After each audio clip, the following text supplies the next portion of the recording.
નમસ્કાર વિદ્યાર્થી મિત્રો, અત્યાર સુધી અમે તમને જે રોડ મેપ આપ્યો છે આપણી વિદ્યાયાત્રાનો એ એમનેમ છે, પણ નાનો એવો ચેન્જ છે આપણા મહેસાણાની અંદર આપણે મેહોણામાં લોકેશન ચેન્જ કર્યું છે. મેહોણામાં આપણું લોકેશન હવે રહેશે મહેસાણા અર્બન વિદ્યાલય, કે જો રાધનપુર ચોકડીથી ખૂબ નજીક છે. તો આપણે મળવાના છીએ મહેસાણા અર્બન વિદ્યાલયે.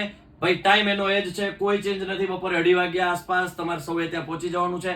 ખાસ હું તમને બે હાથ જોડીને વિનંતી કરીશ કે મેહોણાવાસી ત્યાં પહોંચીને થોડો એવો સપોર્ટ કરજો, ત્યાં શાંતિ જાળવજો. 2:30 વાગે પહોંચી જાઓ, અમે તરત જ પહોંચવાના પ્રયત્ન કરશું. એ જ ટાઈમે આપણે આવી જશું, પણ કદાચ 10-15 મિનિટ આમ તેમ થાય તો વ્યવસ્થા જાળવી લેજો. આપ સૌનો ખૂબ ખૂબ આભાર. આપણે સૌ મળીએ છીએ મહેસાણાની અંદર મહેસાણા અર્બન વિદ્યાલયે. આપની સૌની સાથે અમારે સેલ્ફી લેવી છે, તો મળીએ છીએ મહેસાણા અર્બન વિદ્યાલયના લોકેશન. 4-5 વખત કાનમાં એટલે જ નાખ્યું છે. 2:30 વાગે પહોંચવાનું છે બપોરે, અને કોઈ જ અવ્યવસ્થા ન થાય એનું ખાસ ધ્યાન રાખજો. તમે અમારા બાળકો છો તો અમારું ખાસ ગરિમા જળવાય એવી પ્રયત્ન કરજો. Thank you.